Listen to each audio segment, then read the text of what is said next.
Welcome, the Dweller of the Dark. We are a channel honoring the yellowed and blackened bones of many prominent authors. We will be digging up several obscure, strange, and forgotten authors who influenced many of the great horror, science fiction, and fantasy writers today. Comment below if you like. If you have authors that you'd like to see recognized, list them in the comments or contact our author page. Subscribe for more tales of the horrifying, obscure, strange, and forgotten. We'll have quite a collection climbing out of the tombs. If you like any of our tales, comment, ring the bell, and crush the like button below. Unknown Horror Masters. The Skull and Bones collection has risen from the grave. More beast to be released soon. Find us on Fiverr to raise 7 kinds of hell. Check out our other stories and our websites. YouTube, BitChute, Rumble, Dweller of the Dark. Official website, dwellerofthedark.com. Kindle Vella, new serialized novels and novelette. Weekly new episodes. Check out links below for Where the Wolf Dwells. The Curious Death of Dionysus Shall-Not. Our books and ebooks are on Kindle Amazon. Follow, support us on Twitter, Instagram, Patreon, Bandcamp. Dweller of the Dark. Children of Horror. Legion of Ghouls. Tonight, we continue our celebration of Halloween. Each night, we will be presenting tales of the best Halloween horrors ever conjured to terrify, haunt, and delight. The Hungry House by Robert Bloch.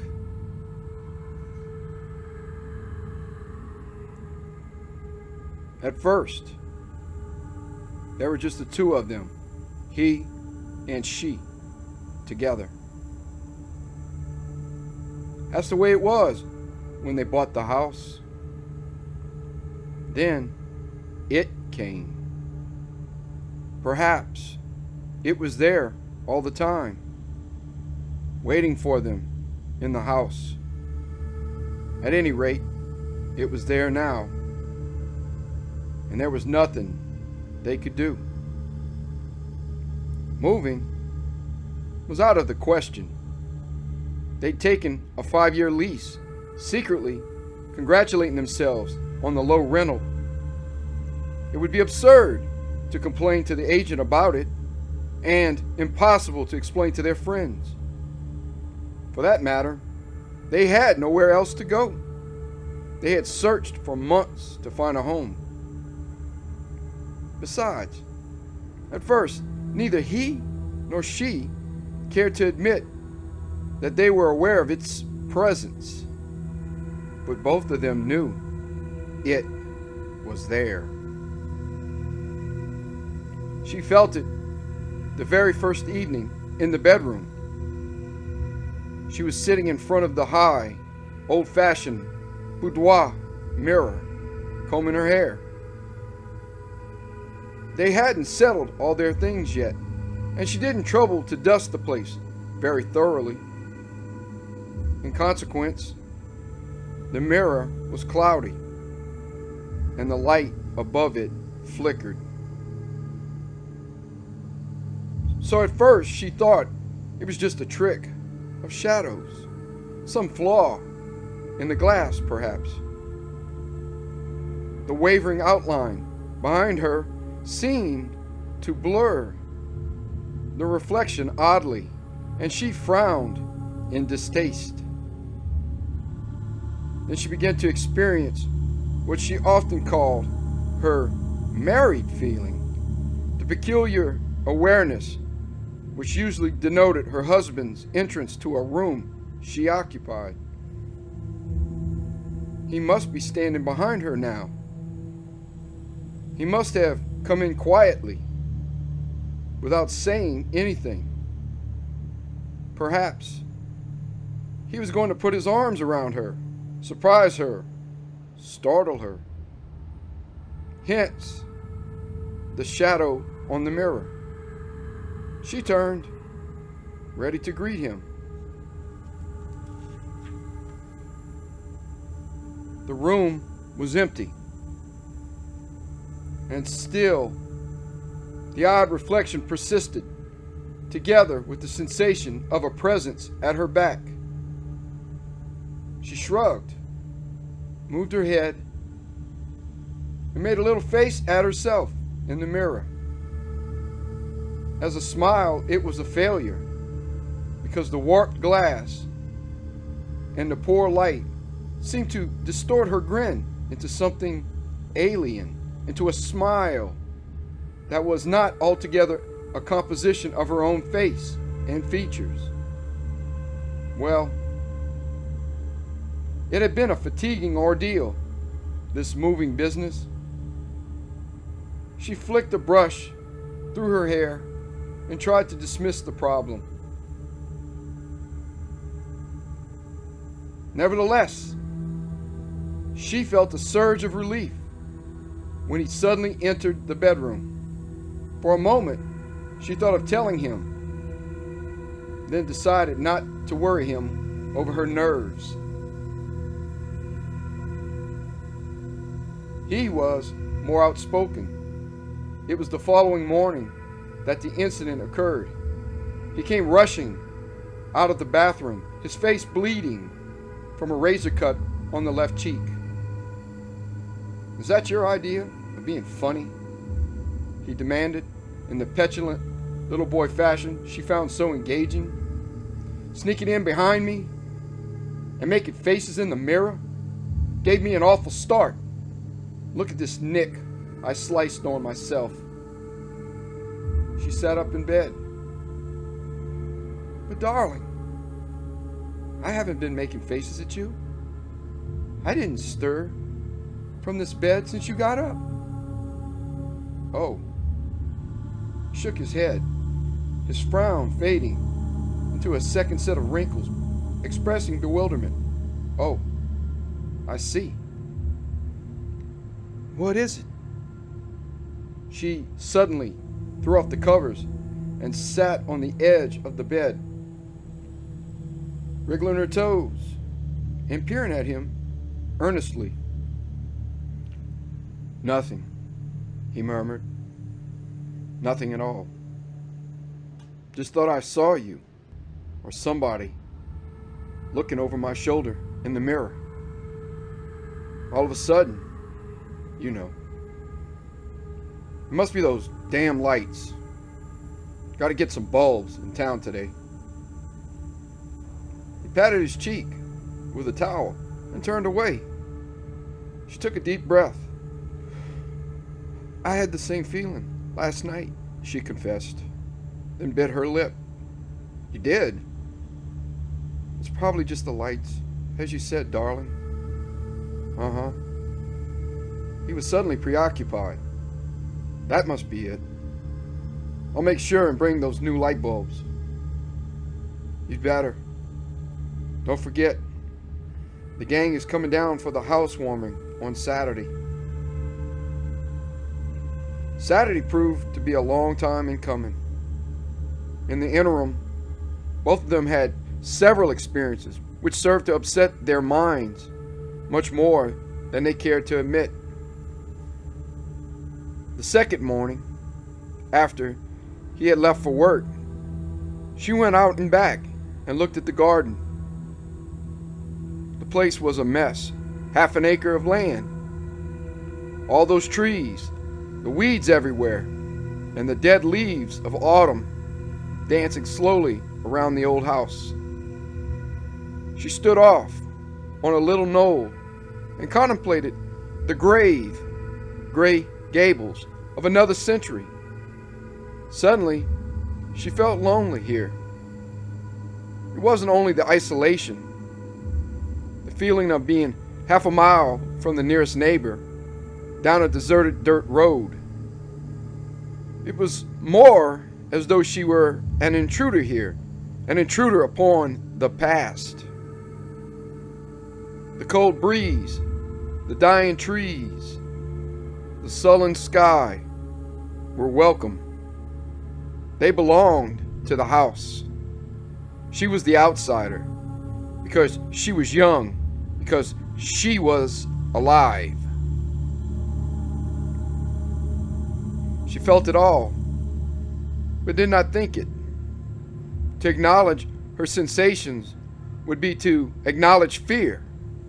Fear of being alone, or, worse still, fear of not being alone.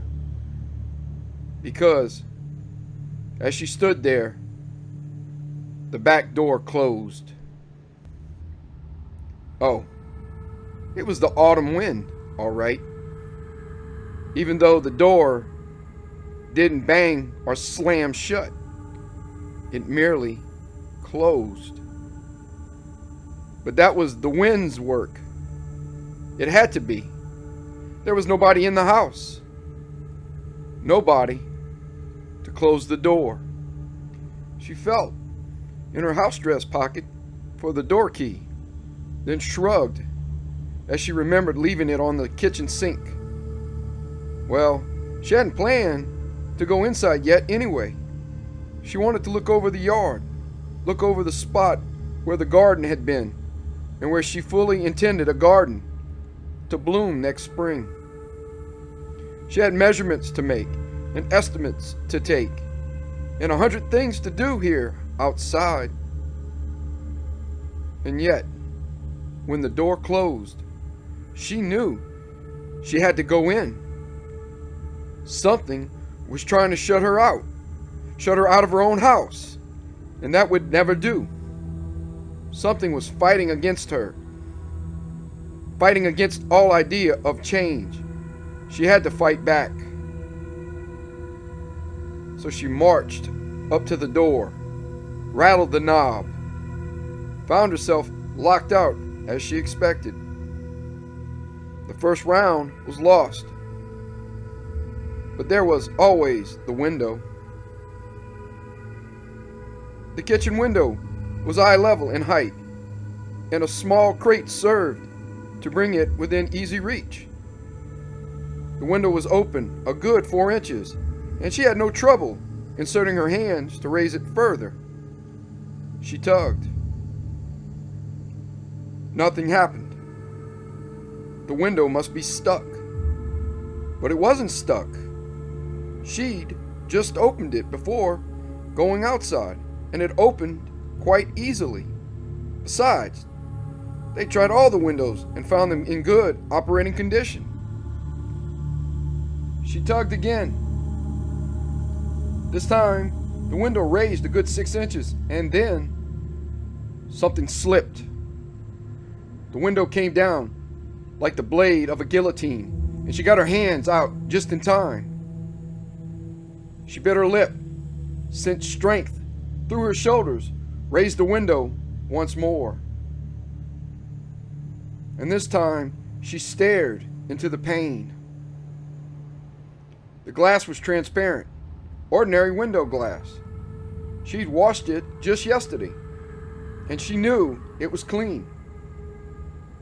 There had been no blur, no shadow, and certainly no movement. But there was movement now. Something cloudy, something obscenely opaque, peered out of the window, peered out of itself, and pressed the window down against her. Something matched her strength to shut her out. Suddenly, hysterically, she realized that she was staring at her own reflection through the shadows of the trees.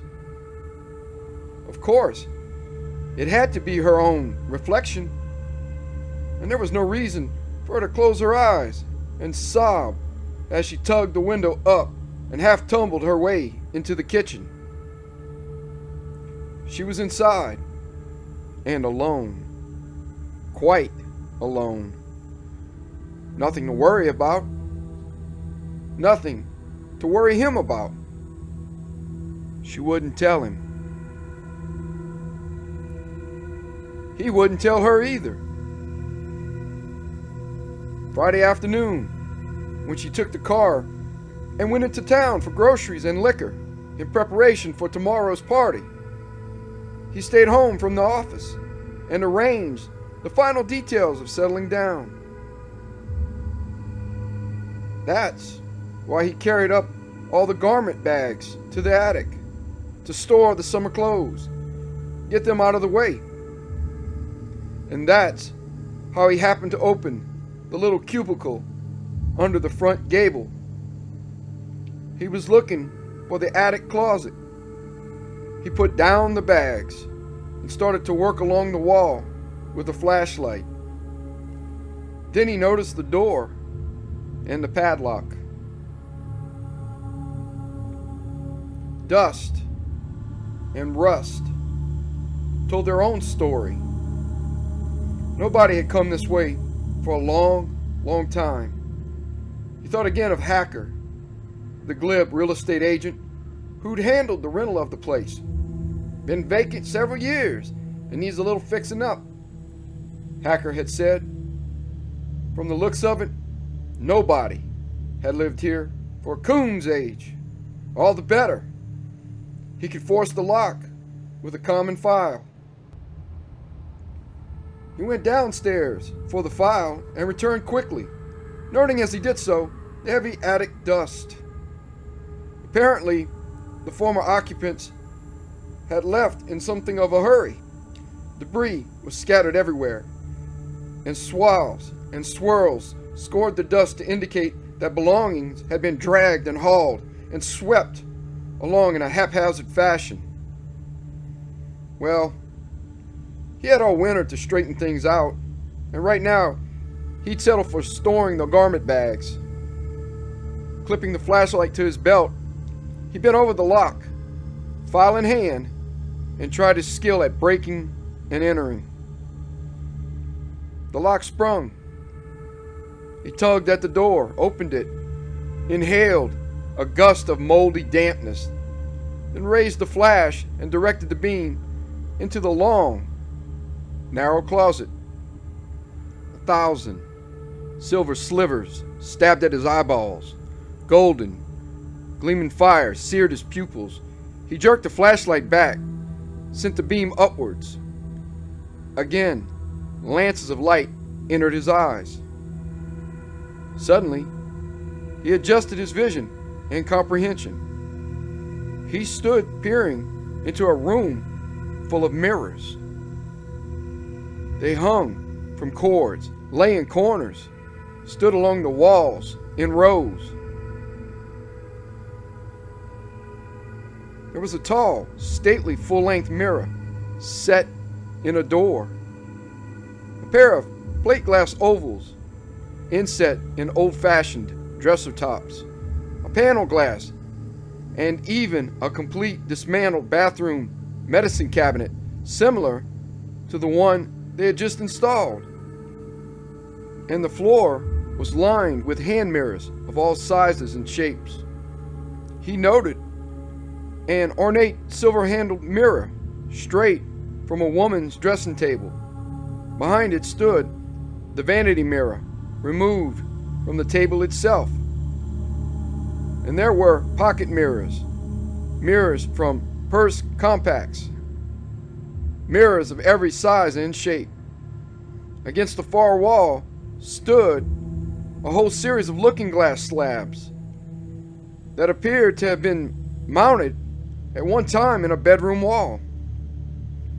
He gazed at 100 silvered surfaces, gazed at 100 reflections of his own bewildered face. And he thought again of Hacker, of their inspection of the house. He had noted the absence of a medicine cabinet at the time, but Hacker had glossed over it. Somehow, he hadn't realized that there were no mirrors of any sort in the house. Of course. There was no furniture, but still, one might expect a door panel in a place this old. No mirrors. Why? And why were they all stacked away up here under lock and key? It was interesting. His wife might like some of these, that silver-handled beauty mirror, for example. He'd have to tell her about this. He stepped cautiously into the closet, dragging the garment bags after him. There didn't seem to be any clothes pole here, or any hooks. He could put some up in a jiffy, though. He piled the bags in a heap, stooping, and the flashlight glittered on 1,000 surfaces, sent facets of fire into his face. Then the fire faded. The silver surfaces darkened oddly. Of course, his reflection covered them now. His reflection and something darker. Something smoky and swirling. Something that was a part of the moldy dampness. Something that choked the closet with its presence. It was behind him. No. At one side. No. In front of him. All around him. It was growing and growing and blotting him out. It was making him sweat and tremble. And now it was making him gasp and scuttle out of the closet and slam the door and press against it with all his waning strength. And its name was claustrophobia. That was it. Just claustrophobia. A fancy name for nerves. A man gets nervous when he's cooped up in a small space. For that matter, a man gets nervous when he looks at himself too long in a mirror, let alone 50 mirrors. He stood there, shaking. And to keep his mind occupied, keep his mind off what he had just half seen, half felt, half known, he thought about mirrors for a moment, about looking into mirrors. Women did it all the time. Men were different. Men, himself included, seemed to be self-conscious about mirrors. He could remember going into a clothing store and seeing himself in one of the complicated arrangements that afforded a side and rear view. What a shock that had been the first time, and every time, for that matter. A man looks different in a mirror, not the way he imagines himself to be, knows himself to be. A mirror distorts. That's why men hum and sing and whistle while they shave, to keep their minds off their reflections. Otherwise, they'd go crazy. What was the name of that Greek mythological character who was in love with his own image? Narcissus? That was it. Staring into a pool for hours? Women could do it, though, because women never saw themselves, actually. They saw an idealization, a vision. Powder, rouge, lipstick, mascara, eyeshadow, brilliantine, or merely an emptiness to which these elements must be applied. Women were a little crazy to begin with, anyway. Hadn't she said something the other night about seeing him in her mirror when he wasn't there? Perhaps he'd better not tell her after all. At least, not until he checked with the real estate agent, Hacker. He wanted to find out about this business anyway. Something was wrong somewhere. Why had the previous owner stored all the mirrors up here? He began to walk back through the attic, forcing himself to go slowly, forcing himself to think of something, anything, except the fright he'd had in the room of reflections. Reflect on something. Reflections. Who's afraid of the big bad reflection? Another myth, wasn't it? Vampires. They had no reflections. Tell me the truth now, Hacker. The people who built this house, Were they vampires? That was a pleasant thought.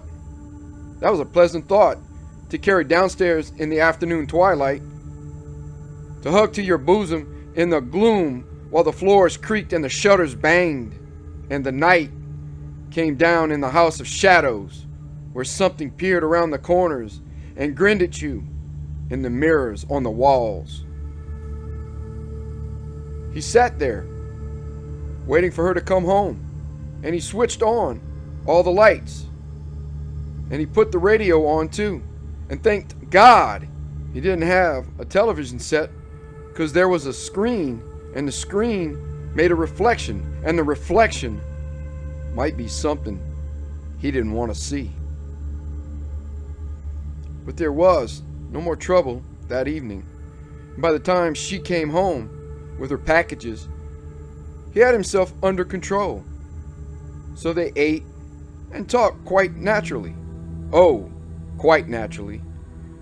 And if it was listening, it would know they were both afraid. They made their preparations for the party and called up a few people on the phone. And just on the spur of the moment, he suggested inviting Hacker too. So that was done, and they went to bed. The lights were all out, and that meant the mirrors were dark, and he could sleep. Only in the morning it was difficult to shave. And he caught her, yes, he caught her, putting on her makeup in the kitchen, using the little compact from her purse and carefully cupping her hands against reflections. But he didn't tell her, and she didn't tell him. And if it guessed their secrets, it kept silent. He drove off to work, and she made canopies. And if at times during the long, dark, dreary Saturday, the house groaned and creaked and whispered, that was only to be expected.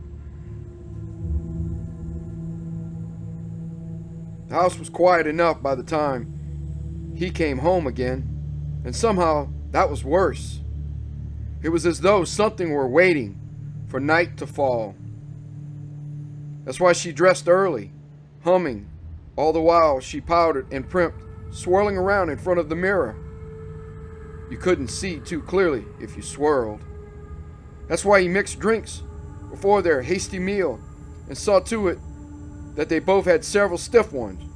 You couldn't see too clearly if you drank. And then the guests tumbled in. The Teeters, complaining about the winding back road through the hills.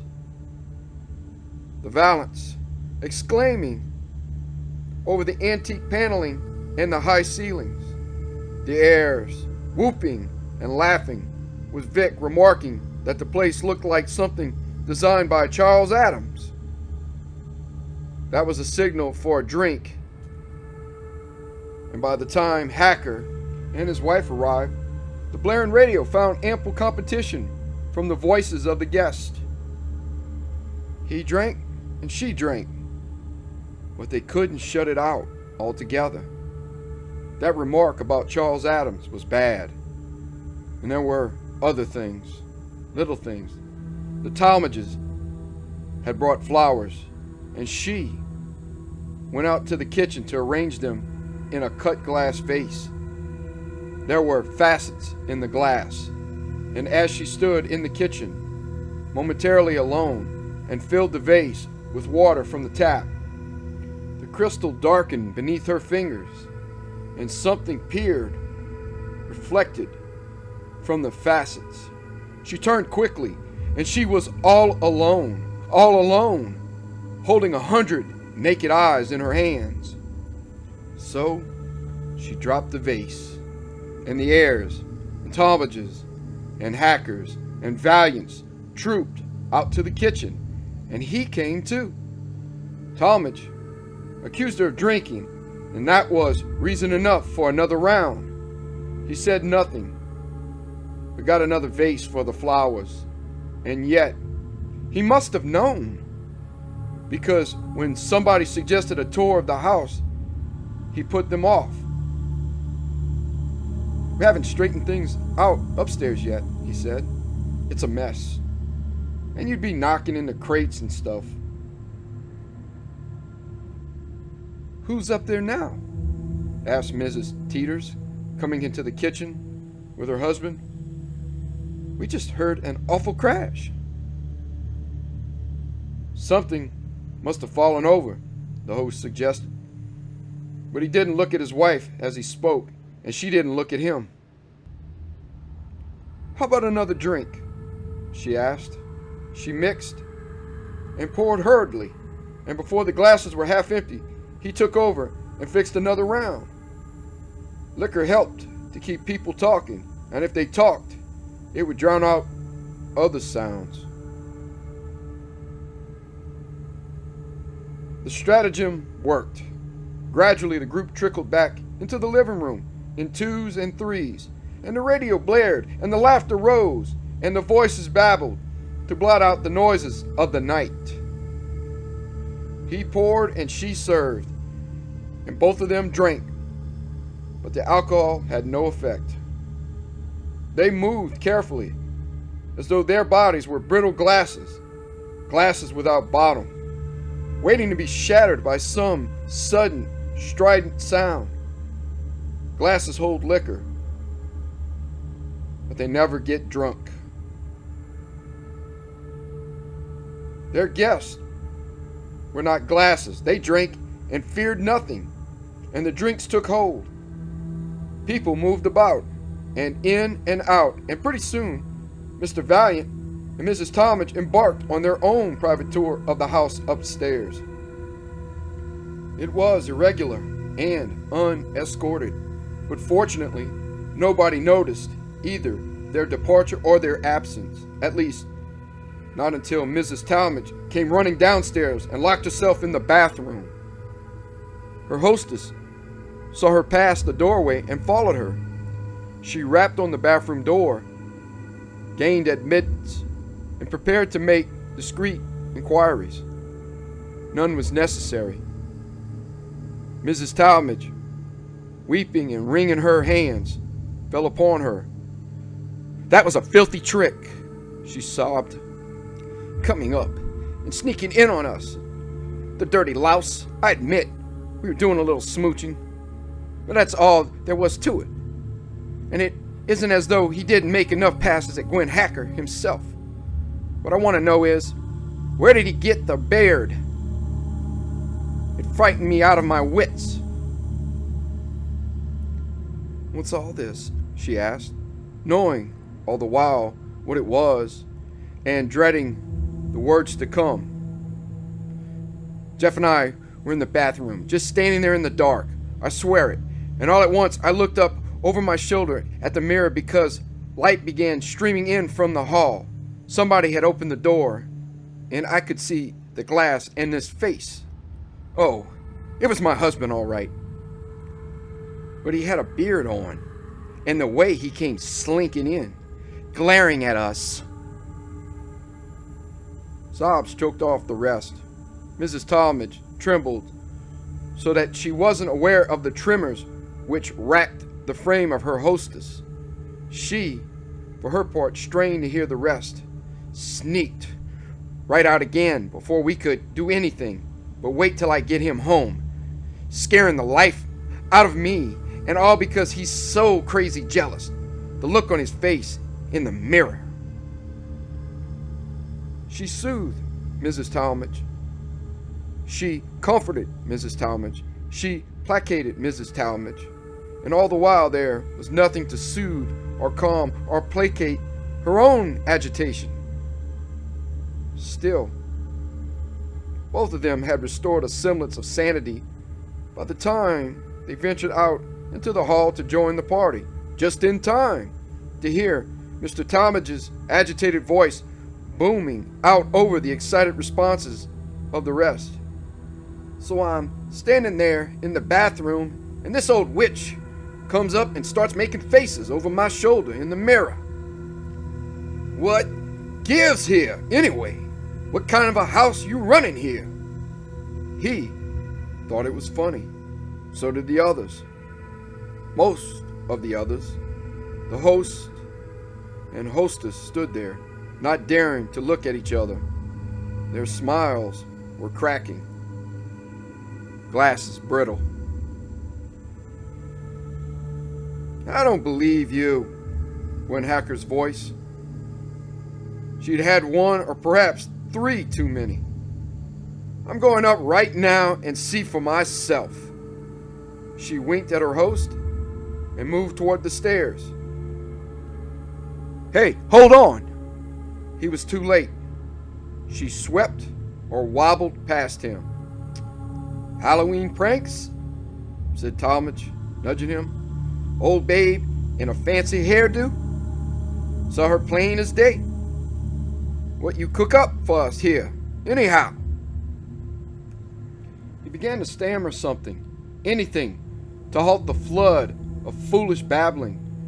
She moved close to him, wanting to listen, wanting to believe, wanting to do anything but think of Gwen Hacker upstairs, all alone, upstairs, looking into a mirror and waiting to see. The screams came then. Not sobs, not laughter, but screams. He took the stairs 2 at a time. Fat Mr. Hacker was right behind him, and the others straggled along, suddenly silent. There was the sound of feet clubbing the staircase, the sound of heavy breathing, and over everything, the continuing high-pitched shriek of a woman confronted with terror too great to contain. It oozed out of Gwen Hacker's voice, oozed out of her body as she staggered and half fell into her husband's arms in the hall. The light was streaming out of the bathroom, and it fell upon the mirror that was empty of all reflection. Fell upon her face that was empty of all expression. They crowded around the Hackers. He and she were on either side, and the others clustered in front. And they moved along the hall to her bedroom and helped Mr. Hacker stretch his wife out on the bed. She had passed out, and somebody mumbled something about a doctor. Somebody else said, "No, never mind, she'll be all right in a minute." And somebody else said, "Well, I think we'd better be getting along." For the first time, everybody seemed to be aware of the old house and the darkness and the way the floors creaked and the windows rattled and the shutters banged. Everyone was suddenly sober, solicitous, and extremely anxious to leave. Hacker bent over his wife, chafing her wrists, forcing her to swallow water, watching her whimper her way out of emptiness. The host and hostess silently procured hats and coats and listened to expressions of polite regret, hasty farewells, and poorly formulated pretenses of, "Had a marvelous time, darling." Teeters, Valiants, Talmadges were swallowed up in the night. He and she went back upstairs, back to the bedroom and the Hackers. It was too dark in the hall and too light in the bedroom. But there they were, waiting. And they didn't wait long. Mrs. Hacker sat up suddenly and began to talk. To her husband, to them. "I saw her," she said. "Don't tell me I'm crazy. I saw her. Standing on tiptoe behind me, looking right into the mirror, with the same blue ribbon in her hair. The one she wore the day she..." "Please, dear," said Mr. Hacker. She didn't please. "But I saw her. Mary Lou!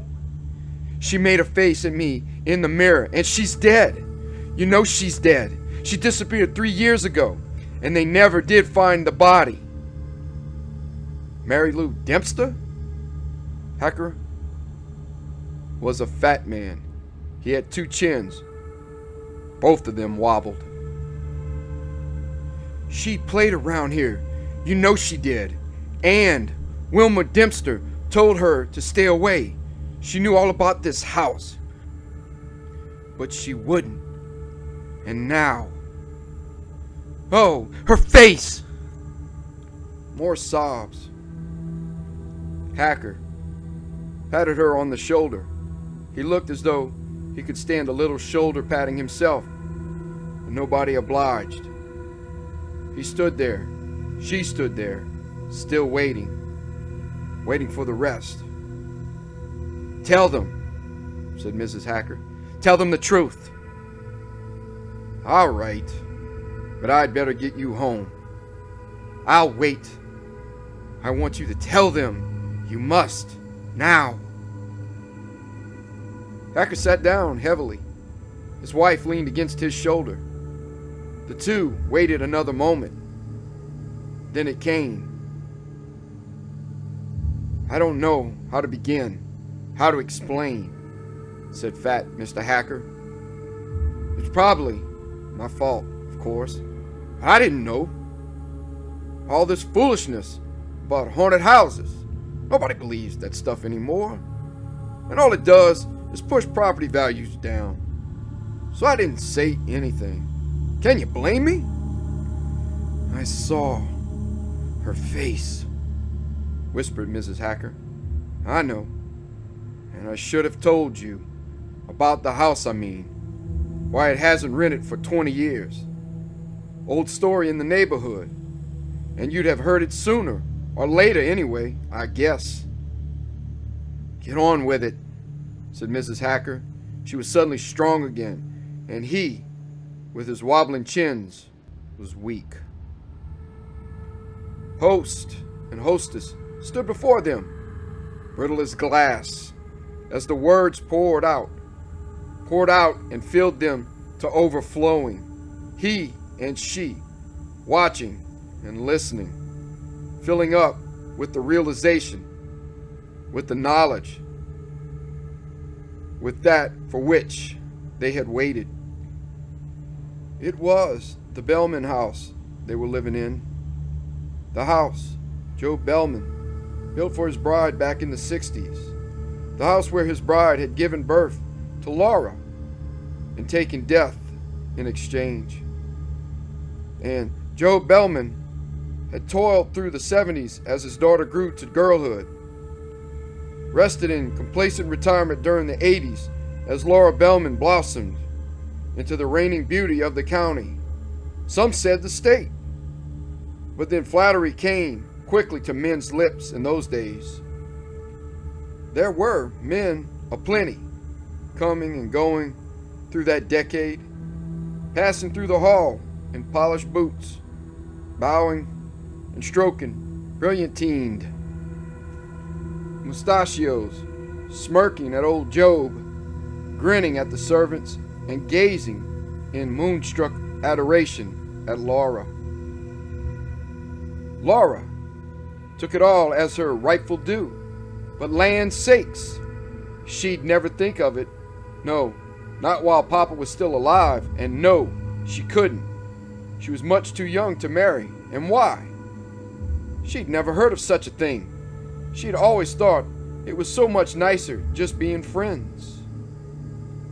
Moonlight, dances, parties, hay rides, sleigh rides, candy, flowers, gifts, tokens, cotillion balls, punch, fans, beauty spots, dressmakers, curlers, mandolins, cycling, and the years that whirled away.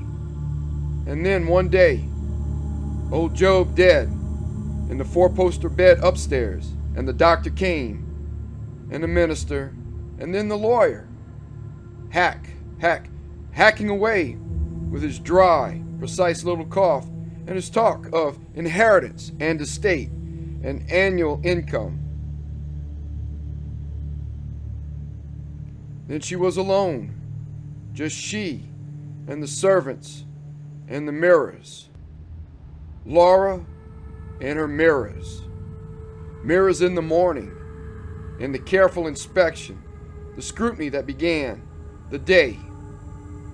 Mirrors at night, before the caller arrived, before the carriage came, before she whirled away to another triumphal entry, another fan fluttering, pirouetting descent of the staircase.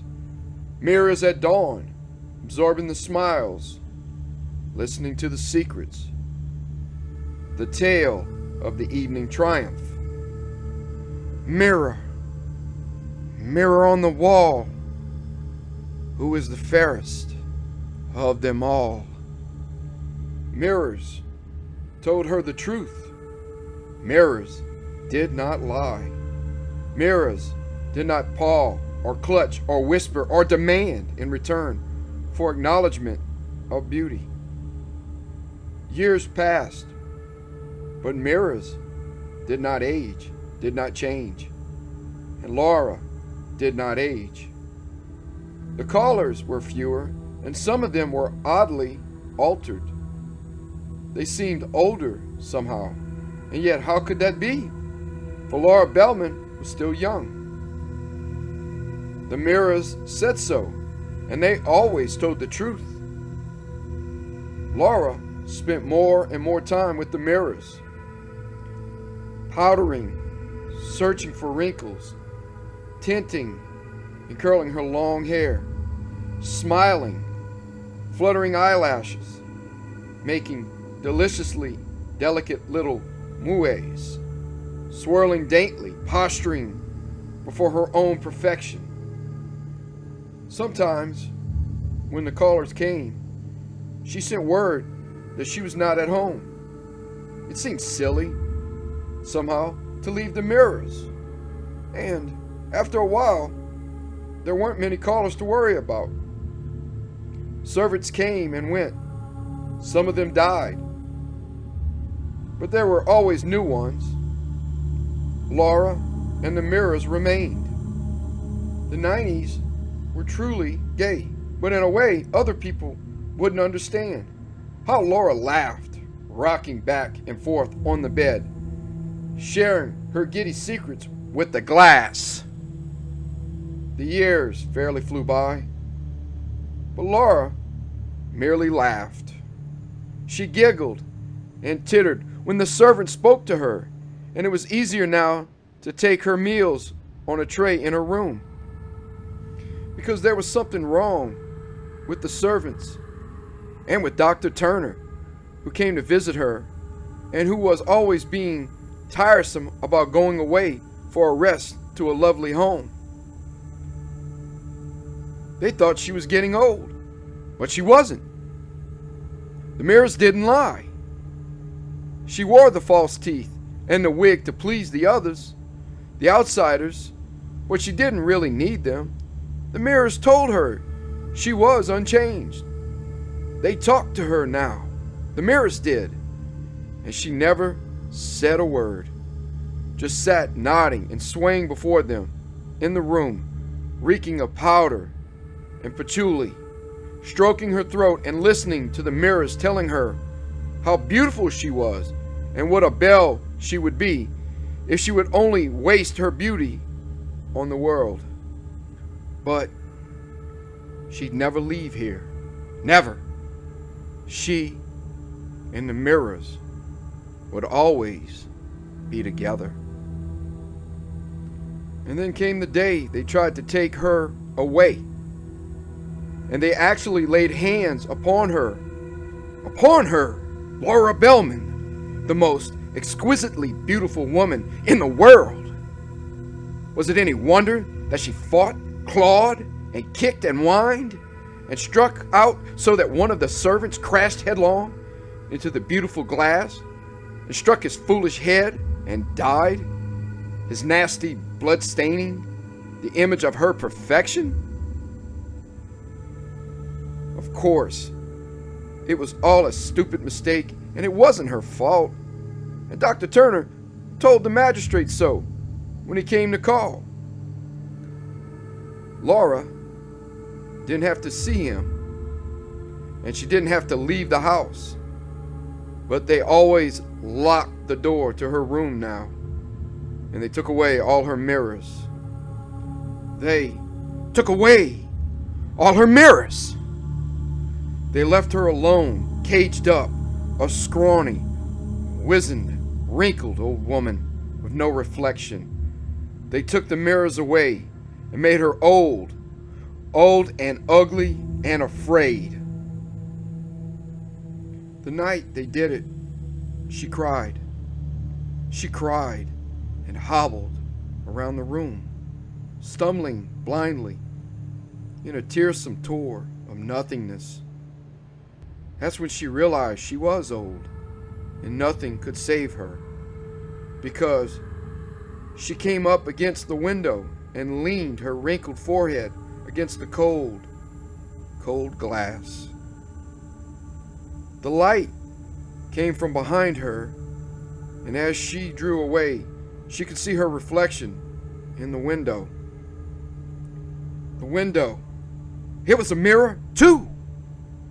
She gazed into it, gazed long and lovingly at the tear-streaked face of the fantastically rouged and painted old harridan, gazed at the corpse countenance readied for the grave by a mad embalmer.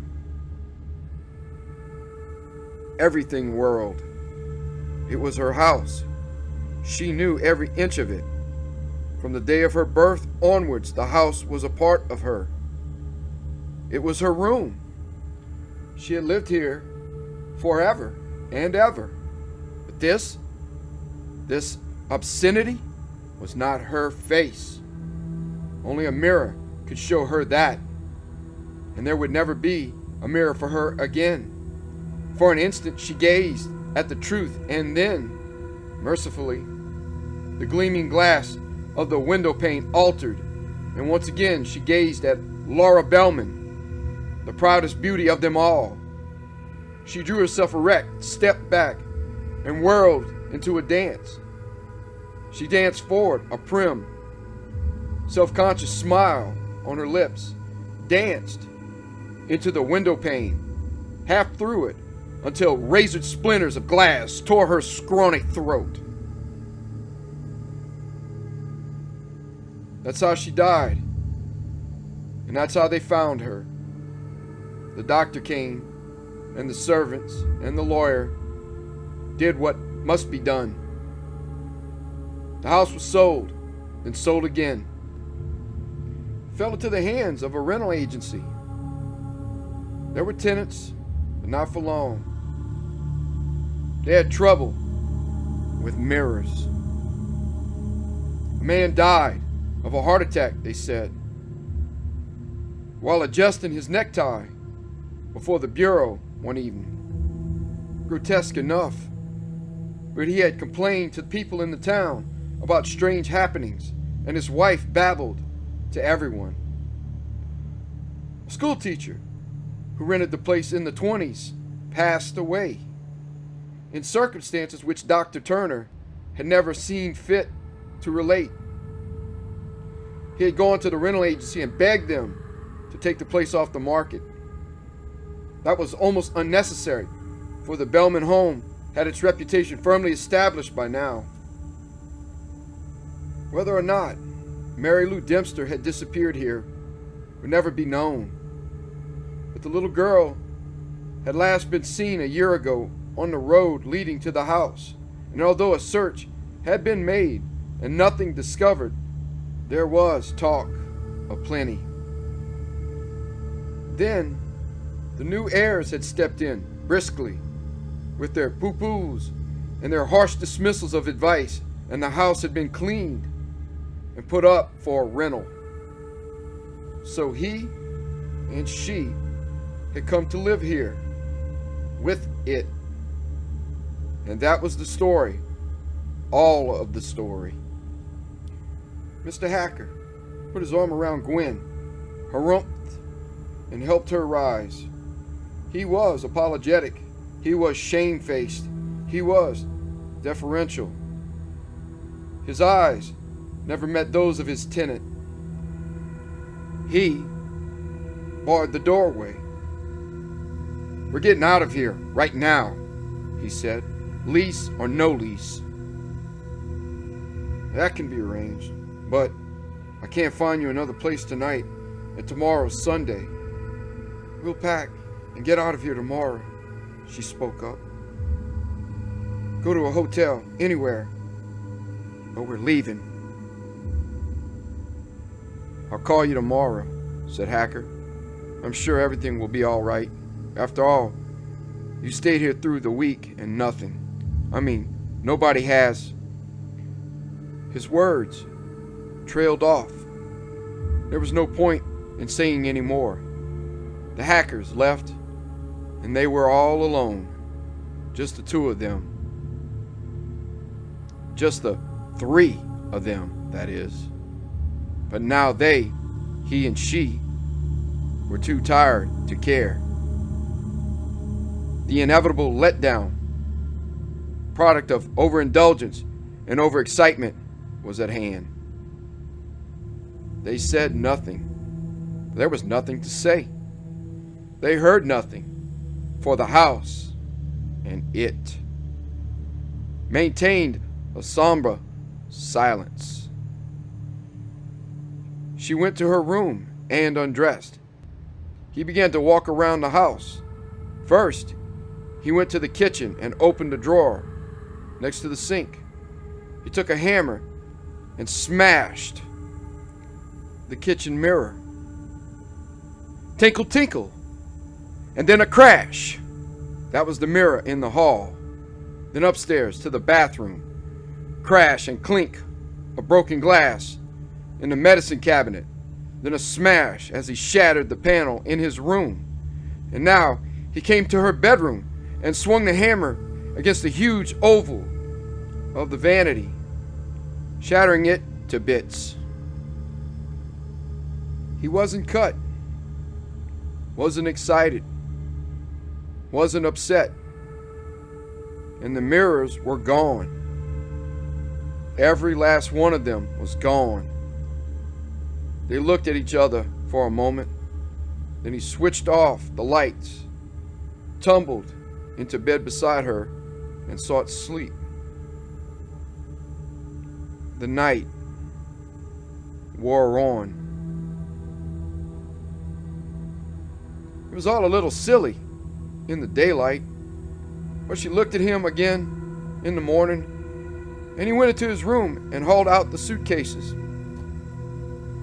By the time she had breakfast ready, he was already laying his clothes out on the bed. She got up after eating and took her own clothing from the drawers and hangers and racks and hooks. Soon he'd go up to the attic and get the garment bags.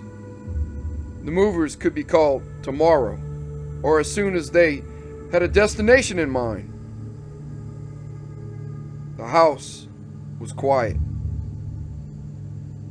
If it knew their plans, it wasn't acting.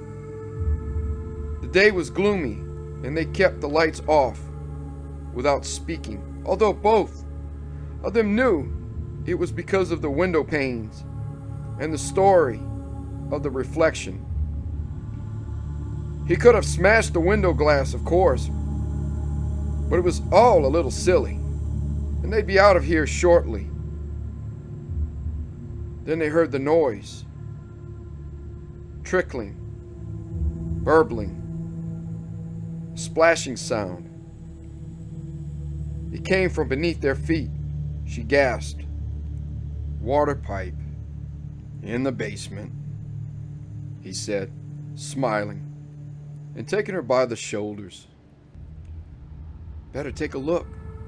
She moved toward the stairs. Why should you go down there? I'll tend to it. But she shook her head and pulled away. It was her penance for gasping. She had to show she wasn't afraid. She had to show him, and it too. Wait a minute, he said. I'll get the pipe wrench. It's in the trunk in the car. He went out the back door. She stood, irresolute, then headed for the cellar stairs. Splashing was getting louder. The burst pipe was flooding the basement. It made a funny noise, like laughter. He could hear it even when he walked up the driveway and opened the trunk of the car. These old houses always had something wrong with them. He might have known it. Burst pipes and, yes, he found the wrench. He walked back to the door, listening to the water gurgle, listening to his wife scream. She was screaming down in the basement, screaming down in the dark. He ran, swinging the heavy wrench. He clumped down the stairs, down into the darkness, the screams tearing up at him. She was caught. It had her. She was struggling with it, but it was strong, too strong, and the light came streaming in on the pool of water beside the shattered pipe. And in the reflection, he saw her face and the blackness of other faces swirling around her and holding her. He brought the wrench up, brought it down on the black blur, hammering and hammering and hammering until the screaming died away. And then he stopped and looked down at her. The dark blur had faded away into the reflection of the water, the reflection that had evoked it. But she was still there, and she was still, and she would be still forever now. Only the water was getting red, where her head rested in it, and the end of the wrench was red too. For a moment, he started to tell her about it, and then he realized she was gone. Now there were only the two of them left, he and it. And he was going upstairs. He was walking upstairs, still carrying the bloody wrench, and he was going over to the phone to call the police and explain. He sat down in a chair before the phone, thinking about what he'd tell them, how he'd explain. It wouldn't be easy. There was this mad woman, see, and she looked into mirrors until there was more of her alive in her reflection than there was in her own body. So when she committed suicide, she lived on somehow and came alive in mirrors or glass or anything that reflected. And she killed others or drove them to death, and their reflections were somehow joined with hers, so that this thing kept getting stronger and stronger, sucking away at life with that awful core of pride that could live beyond death. Woman, thy name is vanity, and that, gentlemen, is why I killed my wife. Yes, it was a fine explanation, but it wouldn't hold water. Water. The pool in the basement had evoked it. He might have known it if only he'd stopped to think, to reflect. Reflect. That was the wrong word now. Reflect. The way the window pane before him was reflecting. He stared into the glass now, saw it behind him, surging up from the shadows. He saw the bearded man's face, the peering, pathetic, empty eyes of a little girl, the goggling, grimacing stare of an old woman. It wasn't there behind him, but it was alive in the reflection, and as he rose, he gripped the wrench tightly. It wasn't there, but he'd strike at it, fight at it, come to grips with it somehow. He turned, moving back, the ring of shadow faces pressing. He swung the wrench, then he saw her face coming up through all the rest. Her face with shining splinters where the eyes should be. He couldn't smash it down. He couldn't hit her again. It moved forward. He moved back. His arm went out to one side. He heard the tinkle of window glass behind him and vaguely remembered that this was how the old woman had died. The way he was dying now, falling through the window and cutting his throat. And the pain lanced up and in, tearing at his brain as he hung there on the jagged spikes of glass, bleeding his life away. Then he was gone. His body hung there, but he was gone. There was a little puddle on the floor, moving and growing. The light from outside shone on it, and there was a reflection. Something emerged fully from the shadows now, emerged and capered demurely in the darkness. It had the face of an old woman and the face of a child, the face of a bearded man, and his face and her face changing and blending. It capered and postured, and then it squatted, dabbling. Finally, all alone in the empty house, it just sat there and waited. There was nothing to do now but wait for the next to come. And meanwhile, it could always admire itself in that growing red reflection on the floor.